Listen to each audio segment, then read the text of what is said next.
no nos gusta lo que hay y queremos volver. La mentalidad cambia muy lentamente. María José dice que estás levantando tu manita. A ver, María José, dinos. No, perdón, licenciada, levanté la mano por equivocación, es que estoy aquí en la calle. Ay, bueno, espero que no vayas ahí en alguna manifestación todavía. No, licenciada, todo bien. Bueno, muy bien. Entonces, yo digo, a ver, estamos frente a cambiar estilos, formas, gustos, prácticas, ideas, y no nos hacemos a eso. Todos queremos que se acabe la pandemia para ya no usar mascarilla, para abrazarnos, para estar otra vez todos juntos en molotera, palabras técnicas. Y eso es lo que queremos. Y como lo queremos, no dejamos de pensar en eso, y todo esto que hay nos molesta. Y si de veras esto significa un cambio cultural, y si de veras va a implicar un hacer cosas que ya llevamos un año haciéndolas, y no vamos a regresar a lo que teníamos, tal como lo teníamos, ¿qué pasa? Sí, José, dinos. Licenciada, yo tengo una pregunta sobre eso, porque hace un tiempo estuve platicando con alguien, ¿verdad? Así como hablar un poquito de todo, que bueno, yo quisiera saber, y me imagino usted sabe de eso, estoy seguro. ¿Desde hace como cuánto tiempo es que el ritual fúnebre, o sea, el velatorio y el entierro son como los conocemos ahorita? O sea, ¿desde hace cuántos siglos viene eso? Porque ese ritual, pues, evidentemente ha cambiado en el último año, y hay muchas cosas que han cambiado. Se lo digo porque estaba hablando con una amiga sobre eso, y el ejemplo era, eso fue tal vez a finales del año pasado que lo hablamos, que habían criticado a alguien que conocíamos porque cuando se murió su papá, él hizo una transmisión en vivo en Facebook. Eso fue como en el 2018 o 19. Y mucha gente lo criticó, pero, por ejemplo, ahora hacer esas transmisiones ya no es criticado porque existe una necesidad. Entonces eso ya cambió, ya no pasa por lo moral o por algo individualista, sino pasa por una cuestión de coyuntura, por así decirlo, ¿verdad? Entonces ese es un cambio que yo sé que ya no se ve mal, y es en un tiempo muy corto, que es un año. Pero ¿qué otros cambios vienen, y más o menos desde cuándo es que conocemos la cuestión fúnebre como la conocemos? O sea, ¿desde cuándo empezó eso? Podríamos decir, fíjate, José, que eso es interesante, ¿verdad? Porque tiene que ver con ritos, con costumbres, con prácticas. Nosotros podríamos decir historia de las mentalidades. Y va aunado con cuestiones de salud, de salubridad, de prácticas de higiene, ¿verdad? Antes digamos, siglo XIX y heredado de la colonia, lo común era enterrar adentro de las iglesias, ¿verdad? O al entorno de la iglesia. Y nosotros podemos ver películas, si quieren ustedes, europeas, inglesas, de que los cementerios están a la par de la iglesia, ¿verdad? Y, quizá no adentro, pero a la par sí. Si ustedes ven, y permítanme ustedes que use películas hollywoodescas, el Código Da Vinci, ¿verdad? Que fue tan famosa en su momento esa película. Y van a buscar las tumbas de un montón de personajes famosos en Inglaterra, en Francia. Están adentro de las iglesias, ¿verdad? Ahí están enterrados los reyes, los santos, los papas, los nobles. Y nosotros vamos a las iglesias católicas y vemos lápidas, ¿verdad? De personas pudientes que están enterradas. ¿Cuándo se cambia eso? Por ejemplo, que los sacan de las iglesias con la epidemia de cólera de 1837. Era tal la cantidad de gente y lo virulento, digamos, lo contagioso, lo peligroso, que entonces esto va aunado a cuestiones de higiene. No tiene que ver con fe, no tiene que ver con creencia, tiene que ver con higiene, justo como ahora.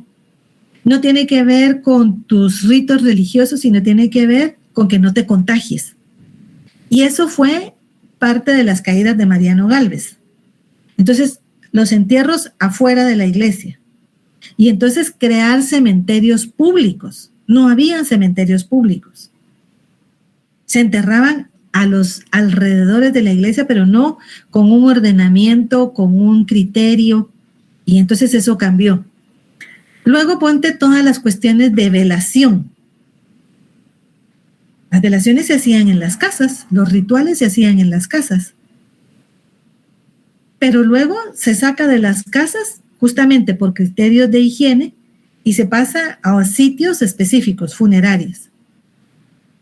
Y luego son 24 horas y todos los rituales que nosotros hasta el día de hoy hemos conocido. Pero esto que nosotros vivimos ahora, de la rapidez, de que no lo toques, de que no lo mires, de que no estés que no vivas el duelo como se tiene que vivir o como creemos que se tiene que vivir. Las últimas horas que tú acompañas a tu ser querido, que pareciera que está durmiendo, entonces uno habla hasta quedito, ¿verdad? Y por ahí los que echan chistes ahí, uno los voltea a ver como feo, ¿verdad? Pero uno come y está ahí, y está como cuidando el sueño porque todavía no está muerto, ¿verdad? Pero ahora no tenemos esa posibilidad y están cambiando la forma de hacerlo. Eso somos nosotros. En otros países, yo les comento, se murió el esposo de mi tía, no por COVID, sino a él le dio un infarto. Y bueno, llegaron por él, se lo llevaron a una funeraria. Ellos viven en Estados Unidos. Y estuvo no sé cuántos días en la funeraria, en esas cámaras refrigeradas, ¿verdad? Ellos no querían cremación y estuvo ahí guardado. En lo que llegaban los hijos, se preparaba todo y no sé qué, y no sé cuál. Pasó como 8 días guardado. Y después de los 8 días hubo una ceremonia y ya lo llevaron a enterrar. Y eso es normal allá con ellos. Con nosotros no. Nosotros queremos estar ahí todavía agarrados, ¿verdad? Y uno abraza el féretro y va y toca y lo quiere ver y un montón de cosas. Pero estos rituales se han ido modificando. Y eso que tú comentas, por ejemplo, de observar esta compañera Lucía Pellecer, que es de antropología y que trabajó unos años en CIRMA, hizo su trabajo de tesis de licenciatura en antropología sobre todos estos rituales de la muerte. Y, por ejemplo, todas las fotos que hay a finales del siglo XIX, principios del XX, de cadáveres y de personas muertas. Miren ustedes, es impresionante. Ahora, por sensibilidad, por respeto, por no sé, por moral, por distancia, es raro que uno le tome la foto a un pariente, a un familiar muerto y la guarde. Uno no quiere guardar recuerdo de que murió, sino de que estaba vivo, ¿verdad? Pero a finales del siglo XIX se tomaban fotos a los muertos y los ponían como que estaban vivos, casi que sentados, casi que como durmiendo, casi que como con almohadita y de lado. Y ustedes pueden ver, si buscan y ponen fotos muertos, finales del siglo XIX o principios del siglo XX, y aparece. ¿Qué significa eso? Que lo que nosotros creemos que tiene 1000 años o ha sido así siempre, tiene 50 años, tiene 40 años, tiene 100 años de hacerse. Por eso yo les decía, si ustedes recuerdan, en historia es complicada la palabra siempre o la palabra nunca. Nunca habíamos vivido esto. Bueno, nosotros como generación. Pero epidemias han habido. Siempre se ha hecho así. Siempre nosotros como generación. Pero quizá nuestros abuelos, bisabuelos hicieron otra cosa. Quizá mis abuelos velaron a sus parientes en su casa. Y ahí era el ritual. Entonces nosotros como historiadores tenemos que estar con nuestra cabecita muy abierta. Pero lo que pasa es que una situación es estudiar a los otros y otra distinta es que nos pase a nosotros. Y vemos la dificultad que tenemos de adaptarnos a lo nuevo. Nos adaptamos pero modificamos, pero nos adaptamos pero resistimos. entendemos que es necesario, pero no nos gusta. Y otros que simplemente van como contracorriente, ¿va? Luchando por seguir en lo que se tenía antes. La vida es esto, queridos. ¿Se acuerdan esas fotos post-mortem? Gracias, José. La vida es eso y los historiadores estudiamos eso. ¿Se acuerdan de aquello que decíamos? Ruptura, continuidad. ¿Qué se rompe? ¿Cuándo? ¿Por qué? ¿Y qué continúa? Vamos, resiste ese cambio y sigue. Puede ser que se modifique, porque no sigue tal cual, pero se modifica. Y nosotros ahorita, fíjense que a pesar de lo difícil que puede ser emocionalmente, anímicamente, por salud, por trabajo, por nuestras relaciones, es un momento privilegiado, porque todo esto como historiadores e historiadoras nos alimenta la comprensión del actuar humano, el propio, el familiar, el colectivo, el nacional, el internacional.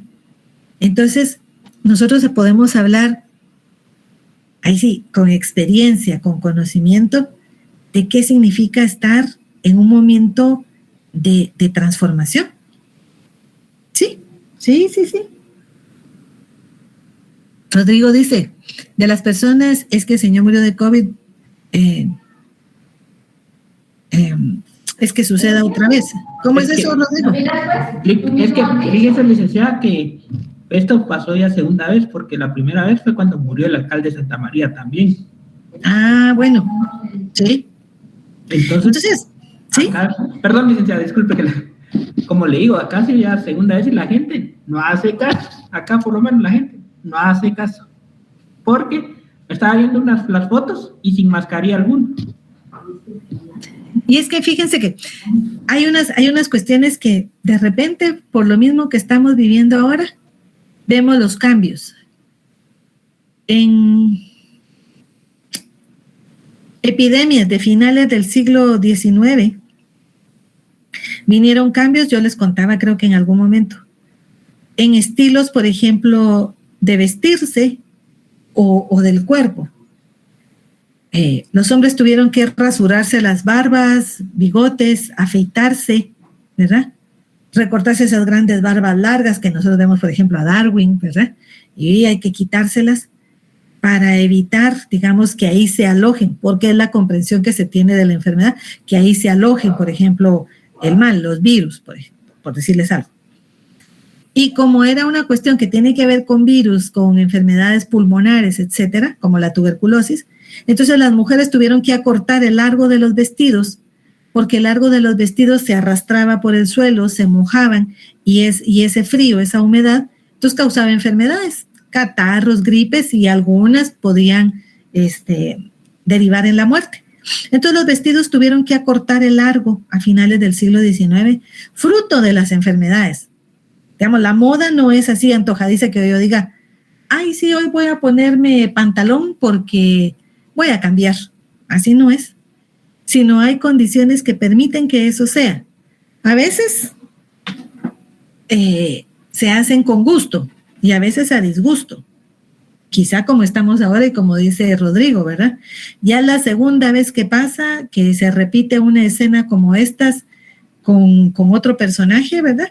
Pero el pueblo vuelve a hacer lo mismo, o los deudos vuelven a hacer lo mismo, a amontonarse, a ir sin mascarilla, a que no importa que esté enfermo y la enfermedad sea contagiosa, ¿verdad?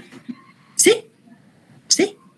Entonces, el cambio de mentalidad, las prácticas, nuestra forma de ver el mundo cambia lentamente.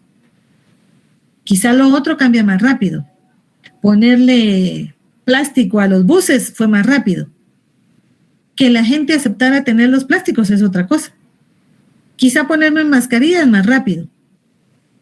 Como rápido es quitármela y abrazarme con todos y andarme contagiando, ¿verdad?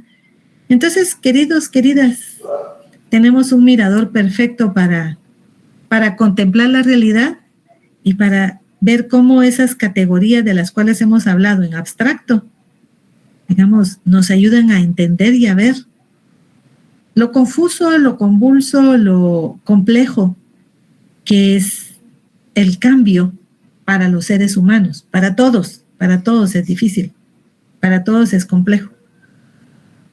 Y como historiadores tenemos que tener esa mirada, ¿verdad? Esa mirada explicativa que nos ayude a entender esto de mejor manera. Bueno, entonces dijimos que hoy vamos a conversar sobre las reformas borbónicas e íbamos a hablar algunas de estas cuestiones. Bueno, entonces el día de ayer había como un panorama grande de esas reformas borbónicas y hoy entramos de lleno entonces. Déjenme decirles que para nosotros en América, pues sí, tendríamos que reconocer que las reformas borbónicas, pues, llegan del exterior, llegan de afuera, ¿verdad? Concretamente van a llegar hasta nosotros de la Corte Imperial de Madrid y llegaron, digámoslo, como llegó la invasión. Nos cae una dinámica de afuera. Las reformas borbónicas van a afectar a todo el imperio, a todos los territorios. Y esto, digamos, ante una crisis que se estaba viviendo en España, por esto de no tener herederos, ¿verdad? Pero que afectaba también, de alguna manera, a todas las posesiones. La dinastía borbónica francesa va a ser quien se adueñe, se apropie o logre llegar al trono español a partir del famoso Tratado de Utrecht. Lo vamos a decir en español. ¿Cómo se dirá eso en alemán? Utrecht. No sé. Estoy inventando. En este tratado, ¿verdad? Ustedes seguramente que vieron Historia de España lo saben mejor que yo. Ahí se firma o se convoca a las partes de conflicto a esta ciudad holandesa de Utrecht para firmar una paz que le pusiera fin a esa guerra de sucesión de la corona española. Es decir, ¿quién es el heredero legítimo? Cuando el rey no tiene un descendiente directo. Entonces, estas sesiones se hicieron en el año de 1712. Se hacen estas sesiones para poner fin a esa guerra que se ha desatado, para definir quién es el legítimo heredero. Y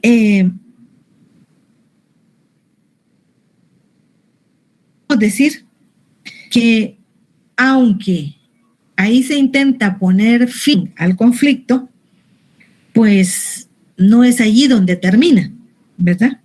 Sino que ahí vamos a ir viendo que se intenta establecer, según lo que queda escrito, la unión, la armonía y la paz entre los distintos ministros que están representando a las potencias del momento que están en conflicto. Es por la sucesión del trono en España, pero recuerden una cosa: la debilidad de uno de los reinos, sea Inglaterra, Francia, los Países Bajos o España, es aprovechada por los otros. Y siempre los otros están ahí como merodeando, ¿verdad? Dando vueltas. Inglaterra, Francia, España siempre han sido como potencias que luchaban entre sí en este periodo para aprovechar los recursos de otras. Están en expansión están en una expansión capitalista, unos más dinámicos que otros. El más dinámico es Inglaterra, y más dinámico porque se apropia de más cosas, ¿verdad? Y los otros están siempre como buscando la posibilidad de quitarle algo. Son de esos amigos incómodos, ¿verdad? Vecinos incómodos, que uno se saluda para no pelearse, para no tener más lío, pero uno sabe que cualquier cosita que se haga, ese vecino incómodo lo va a intentar aprovechar. Entonces, ¿quién es el legítimo heredero? Es lo que empieza ahí como a buscarse. Bueno, Francia quiere colocar a uno de sus miembros de su familia en el trono de España, porque eso les abre una ruta, les abre un canal de comunicación y de posibilidades. Entonces, ellos siempre están ahí buscando, ¿verdad? A Luis XIV le hubiera gustado que su nieto fuera el rey de España. Pero, bueno, él entre que sea el rey de Francia o el rey de España, lo importante es tener como esa posibilidad ahí de entrar. Lo que nosotros vemos entonces es que esta sucesión abre esa posibilidad, ¿verdad? De intervenir una potencia, de aprovechar la debilidad unos de otros. Y una vez que se establece este tratado de paz entre todos los que se consideran posibles candidatos o con intereses o con legítimo derecho de que alguno de sus descendientes ocupe ese trono, y recuerden ustedes que una cuestión de las coronas europeas es que todos son parientes, cambian de nombre y de número, pero entonces todos son parientes, son primos, son sobrinos, son parientes entre sí, entonces todos pareciera que tienen derecho, ¿verdad? Y lo que nosotros vemos es justamente que la dinastía Borbón francesa coloca a uno de sus miembros en España, ¿verdad? Y eso es lo que altera a los ingleses, a los españoles que consideran que algunos de las otras familias nobles tenían como mayor derecho de ocupar. Una vez hecho ese tratado y que se tranquilicen todos, entonces se van a emprender, esta dinastía Borbón va a emprender una serie de medidas políticas, económicas, para evitar que el imperio se resquebraje, se descalabre, ¿verdad? Y podríamos decir que el objetivo último, el objetivo final que tenían los Borbones cuando llegan al trono de España era mantener sujetadas a las colonias, que no se les fueran. Y no que se les fueran por independencias, eso no, que se les fueran porque las otras potencias iban a tomarlas, ¿verdad? Recuerden ustedes que, por ejemplo, Francia está entrando en el Caribe y va por Luisiana y va por los Estados Unidos y echa una vuelta por Filipinas. Inglaterra va por el Caribe, entra por Brasil. Entonces, ellos están dando vueltas por todos lados viendo dónde entran. Entonces, los Borbones lo que quieren mantener es el control de las posesiones, no por independencia, sino porque las otras potencias vayan y las tomen, las acaparen, ¿verdad?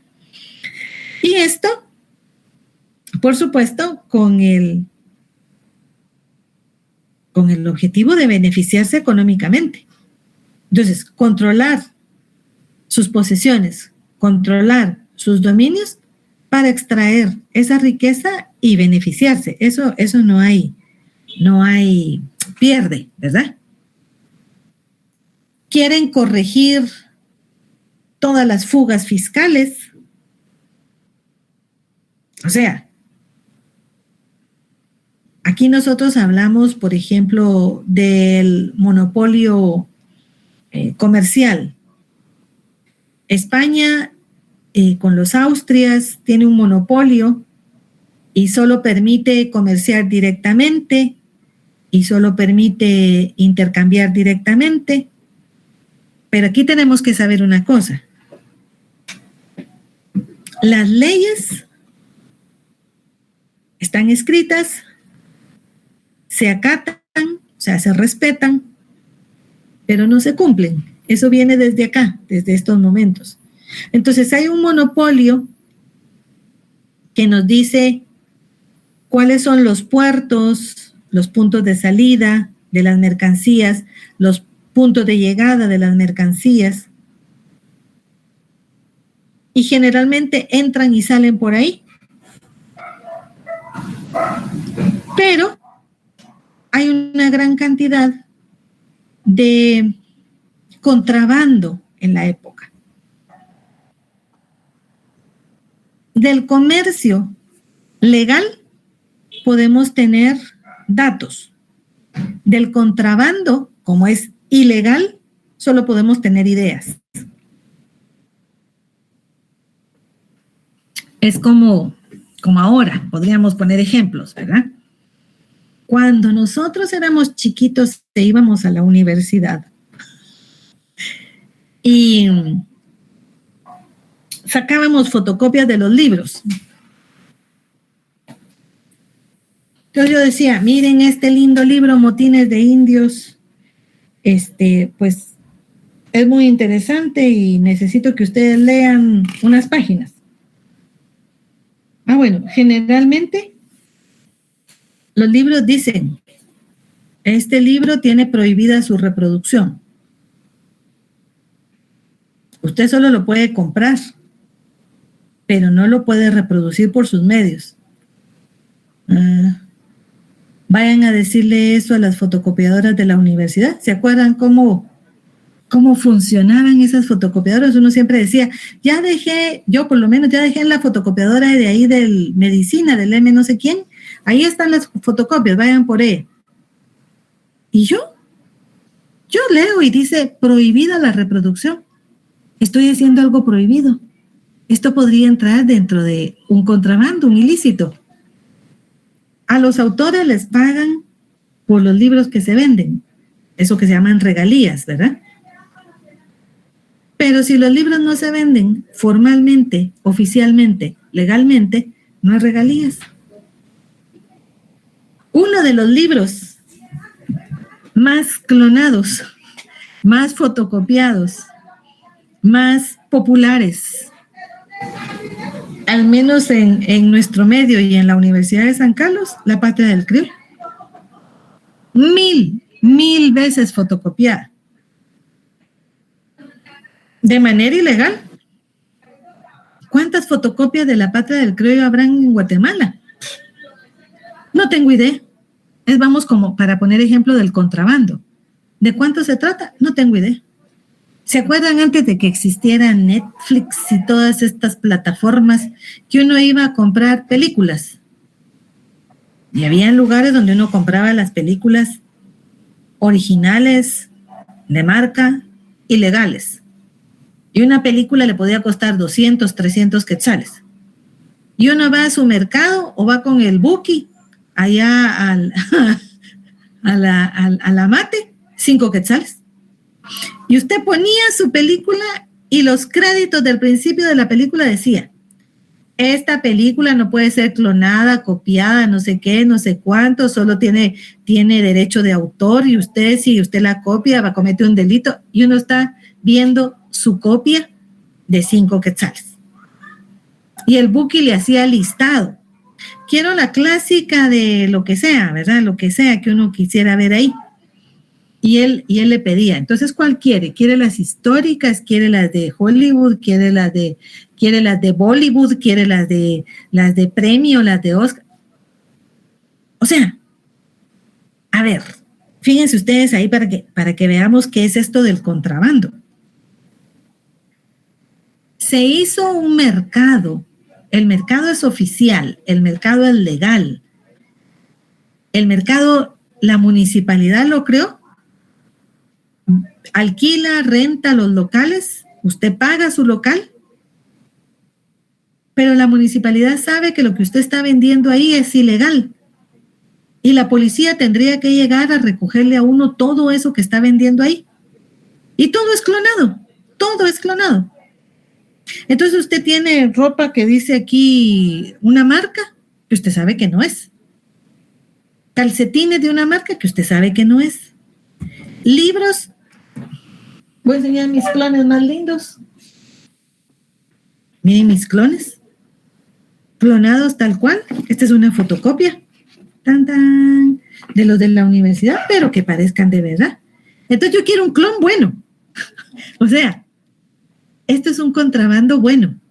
Yo no quiero fotocopias así de fotocopias corrientes, esas que son una cosota ahí, ¿verdad? Ahí con un clip. Yo quiero una copia que parezca que es el libro. Y que dice al principio,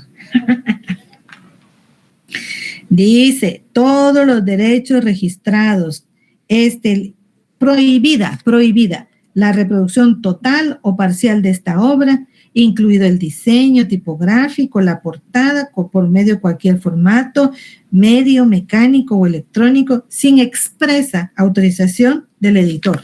Ajá. Y hasta copio la hoja donde dice que es prohibido que yo haga esto. Bueno, me declaro culpable y lo estoy haciendo en público. Y entonces pueden venirme a traer presa. Esto es contrabando. ¿Cuánto dejamos de pagar por el contrabando? No se sabe. Bueno, calculen eso mismo en el periodo colonial. Entonces, ¿qué quieren los Borbones? Evitar esto, evitar el contrabando, perseguir el contrabando, perseguir esas entradas y salidas de mercancías sin que pasen por las aduanas oficiales, por los puertos oficiales, las cantidades, los productos, los intercambios entre distintos mercados donde no había aduana.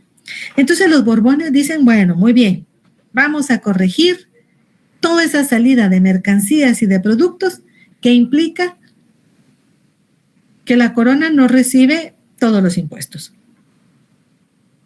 Vamos a promover la producción, porque creo que la gente no está produciendo lo suficiente. Está como dejando las cosas de lado. Queremos aumentar la recaudación de impuestos. La corona necesita más circulante. Entonces, para eso es que los Borbones van a trabajar. Corregir fugas fiscales, contrabando, promover la producción y aumentar la recaudación de impuestos. Ese va a ser como el objetivo de los Borbones en el siglo XVIII. Para esto, miren mis queridos, es que eso es como que estuviéramos hablando hoy.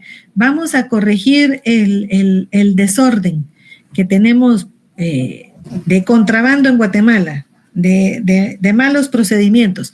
¿Por dónde empezamos? Ahí. Hoy no tenemos que inventar el agua azucarada. Nosotros podríamos decir, los Borbones ya nos dijeron cómo. ¿Qué tenemos que hacer?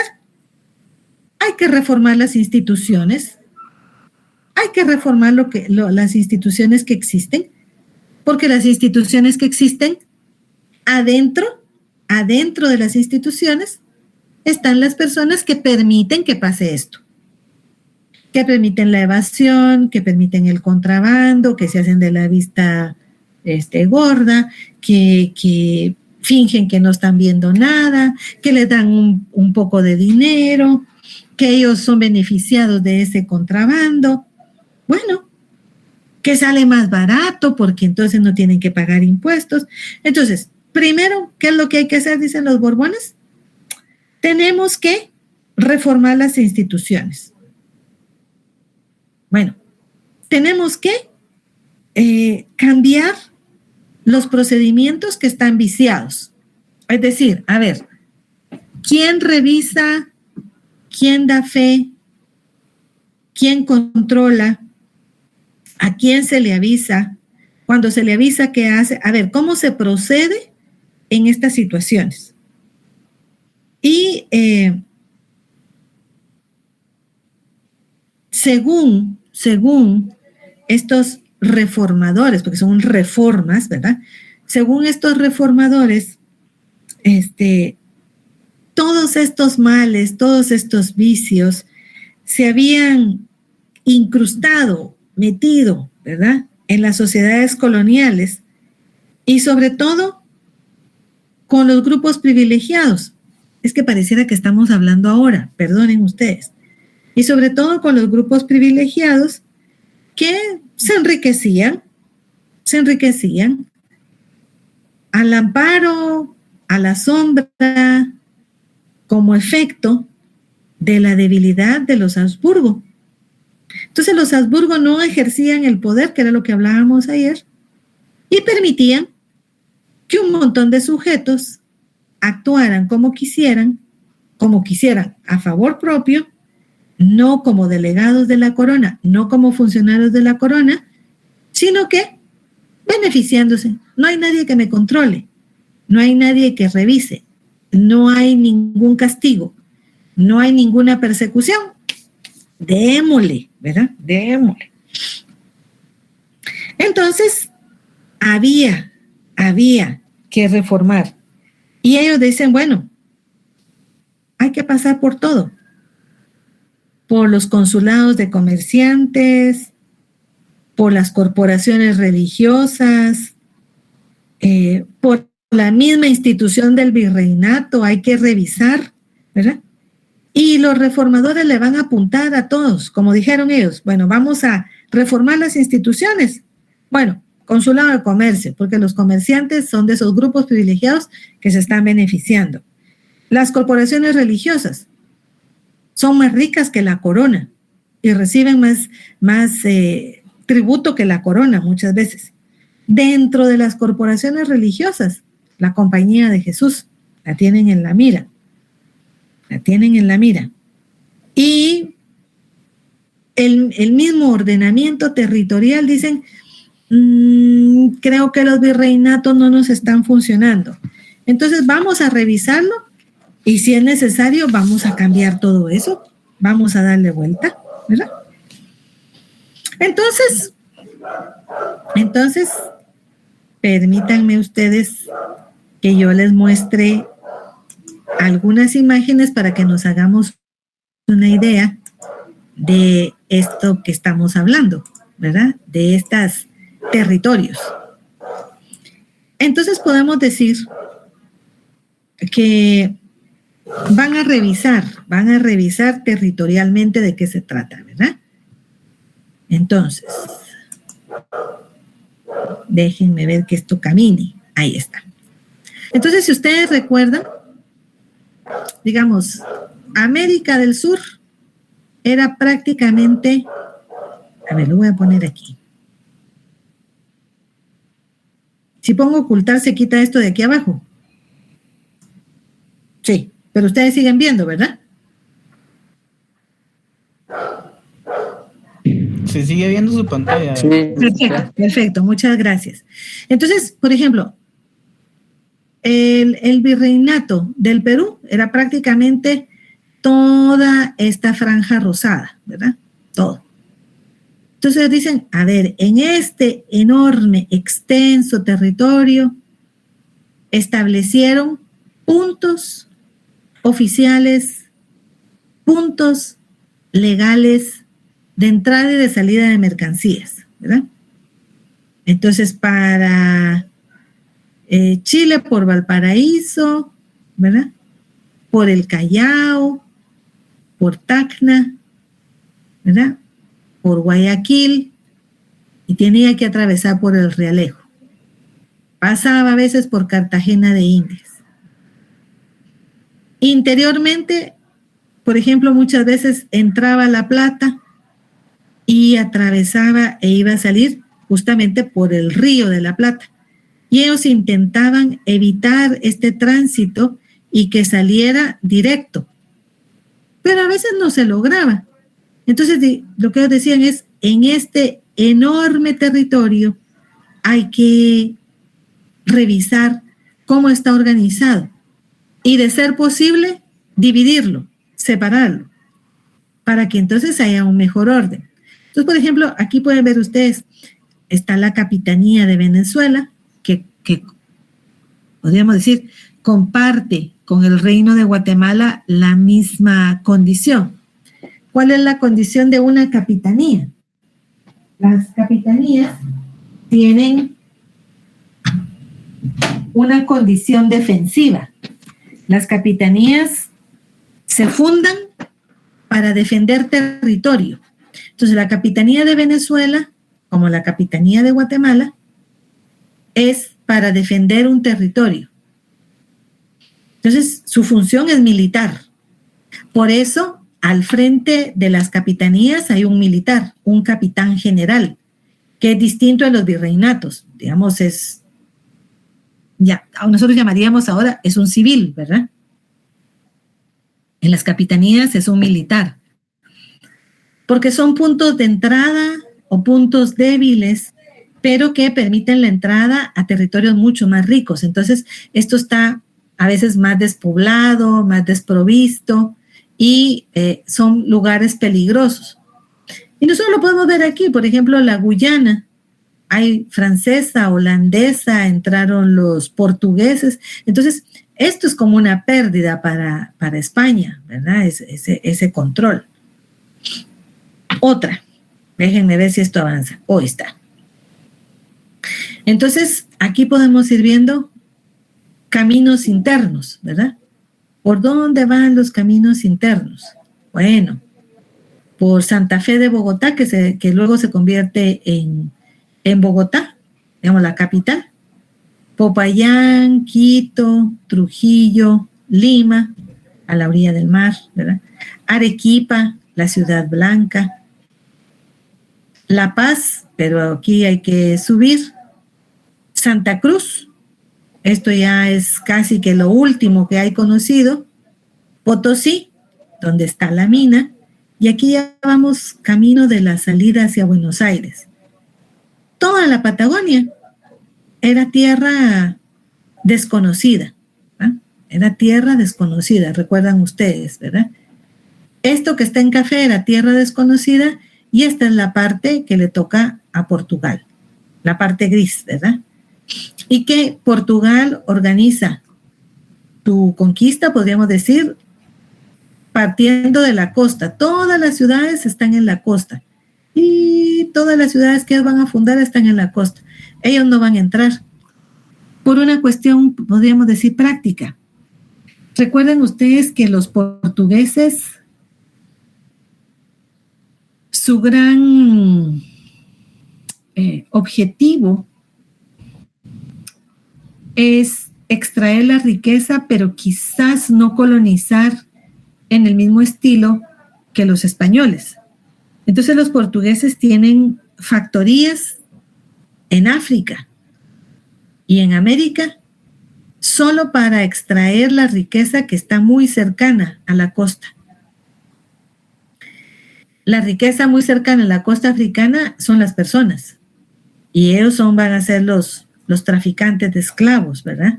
Entonces aquí la riqueza que está en el borde es, en principio, el palo de Brasil, que es una planta tintoria, ¿verdad? Entonces, ellos entrar más tardíamente. ¿Dónde están las principales ciudades? Entonces nosotros vamos viendo que la Ciudad de México, Zacatecas, Guanajuato son las ciudades mineras. Potosí es la ciudad minera, ¿verdad? Y ustedes pueden ver aquí las capitales de los virreinatos. México, Lima son las capitales virreinales. ¿Dónde están ubicadas las audiencias, verdad? Guadalajara, Guatemala, Panamá, Quito, La Plata, Santiago. ¿Y qué son las audiencias? Podríamos decir que es la parte de la administración de justicia. Entonces, ¿dónde estarían las cortes? Podríamos decir, las cortes como Corte Suprema de Administración de Justicia, que son las audiencias. Luego, las ciudades que son los puertos importantes. En el virreinato de la Nueva España, la más importante es Veracruz, del lado del Golfo de México, y hacia el lado Pacífico, Acapulco. Por Acapulco sale toda, y entra, sale y entra, todo el comercio que se va hacia las otras reinos, hacia los otros territorios del reino, como es Filipinas, Manila, ¿verdad? Y por Acapulco sale la famosa nao, la nao, ¿verdad? Hacia Manila, Filipinas, la nao de Filipinas, y que fíjense que eso es muy interesante, y aprovecho y se los cuento.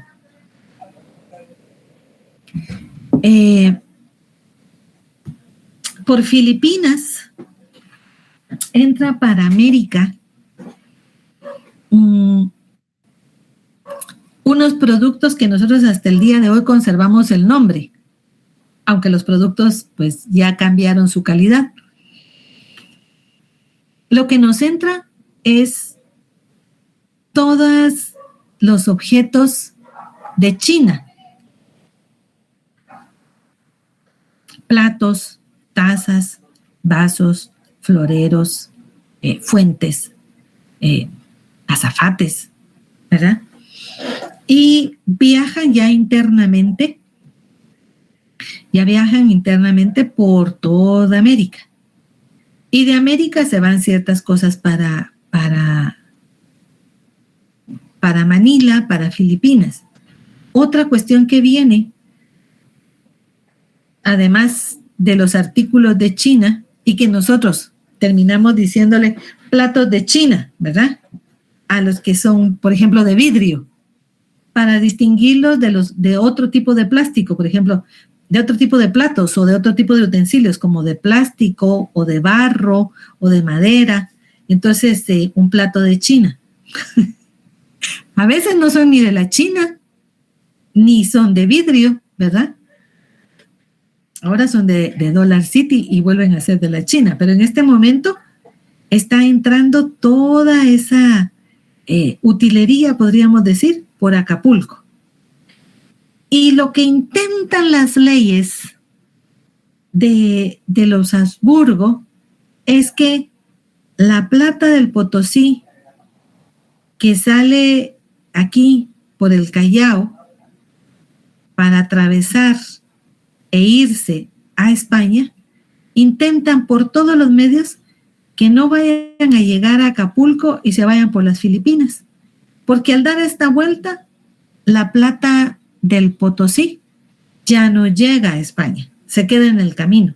Entonces, todas las leyes que hay en ese momento es que no lleguen aquí. Entonces tenemos Veracruz, Acapulco, Cartagena de Indias, el puerto de Guayaquil, el puerto de Valparaíso, y como ustedes se pueden dar cuenta, están prácticamente, la mayoría están en el Pacífico, porque las ciudades quedan acá. Entonces, es un trasiego, podríamos decir, costero, hasta llegar a Panamá, atravesar, y ahí sí, Habana, y ya viajar a Europa, ¿verdad? Aquí ustedes pueden ver otras ciudades menos importantes, pero que igualmente se mencionarán. Montevideo, Asunción, La Paz, Arequipa, que les digo es la ciudad, lo que se conoce como la ciudad blanca. Blanca del color de sus casas, blanca de la gente que vive ahí, ¿verdad? Y entonces ese es el territorio que se tiene, esas son las posesiones. Uf. Aquí, esto no se preocupen, yo se los voy a subir esta presentación y se las voy a dejar ahí en nuestra plataforma. Estos son las rutas de tráfico que se establecen. En algunos casos, podríamos decir, bajo cuestiones ilícitas, ¿verdad? Haciendo paradas donde no corresponden, saliéndose de lo que está normado, porque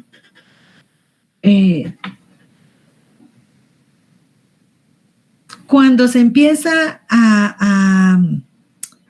a trasladar la mayor cantidad de plata a Europa, el Caribe se vuelve como la región más compleja de este tránsito. Bueno, hay que manejar muy bien. Hay muchos lugares en donde los barcos pueden encallar. Hay que pasar entre muchas islas aquí. Y hay muchos lugares, podríamos decir, propicios para que asalten los barcos. Eso que podríamos decir es reflejo de estas películas de los piratas que hay en el Caribe. La piratería se queda aquí, ¿verdad? En esta región del Caribe, muy, muy fuertemente. Entonces, se crea, déjenme que salga de aquí y me voy con ustedes. Se crea una situación particular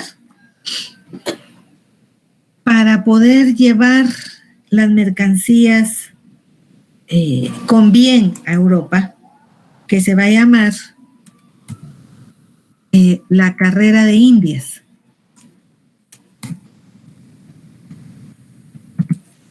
La carrera de Indias es un mecanismo por medio del cual se establece que van a ir flotas de barcos, no de uno en uno, y van a ir flotas de barcos. Los barcos mayores que llevan la mercancía y unos barcos más pequeños, más rápidos, con armamento para defender a los barcos grandes que llevan las mercancías. Entonces van a ir flotas completas con custodios, podríamos llamar, para asegurar que puedan defender a los barcos de los ataques de los piratas. Esto de ir todos los barcos juntos, con seguridad y acompañados de barcos que van armados y defienden, es lo que se llama carrera de Indias. La carrera de Indias establece que para poder pagar esta seguridad de estos barcos, de estas goletas pequeñas, hay que tener un impuesto. Y el impuesto se llama impuesto de avería, que no es de desperfecto, ¿verdad? Como una avería de desperfecto, sino es un impuesto para pagar la seguridad que dan estos barcos. Esto implica que a las mercancías se les va a subir el precio para que los compradores, como siempre, paguen y las mercancías puedan llegar a los puertos adecuados. Entonces, digamos, se van creando todos esos mecanismos y además se crea otra lógica porque hay puertos autorizados, estos que estábamos mencionando, Acapulco, Veracruz, Cartagena de Indias, Callao, Realejo. Hay puertos autorizados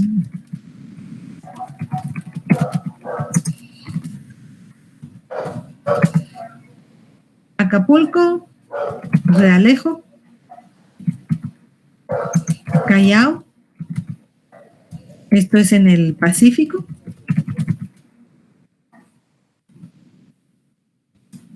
y Veracruz,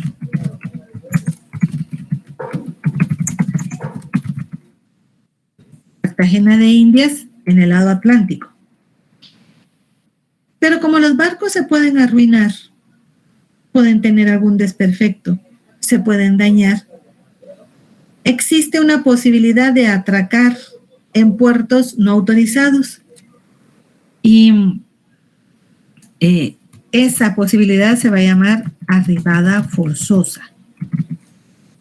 La arribada forzosa es avisar que tengo un desperfecto y voy a tener que arribar, llegar a un puerto de manera por fuerza, por necesidad, para componer el barco. Las arribadas forzosas permitían la venta de productos para comprar, llamémosle de alguna manera, repuestos, ¿verdad?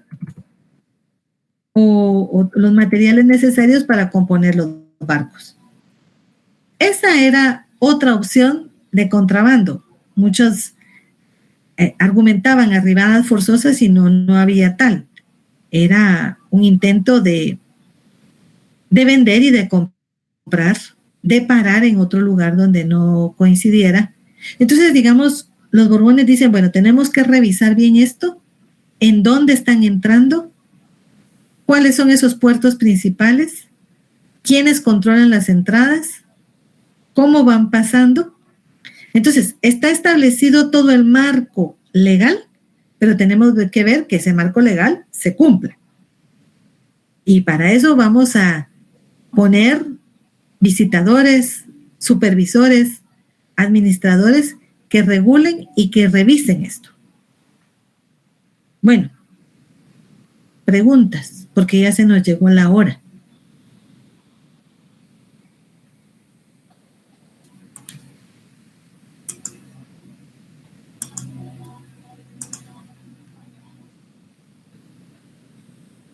¿No? Bueno, queridos, yo les voy a subir, aunque no lo hemos visto todo, para que les queden por lo menos ahí la presentación, aunque sigamos platicando dentro de unos días, ¿verdad? Por favor, cuídense, guárdense y nos vemos aquí la semana entrante.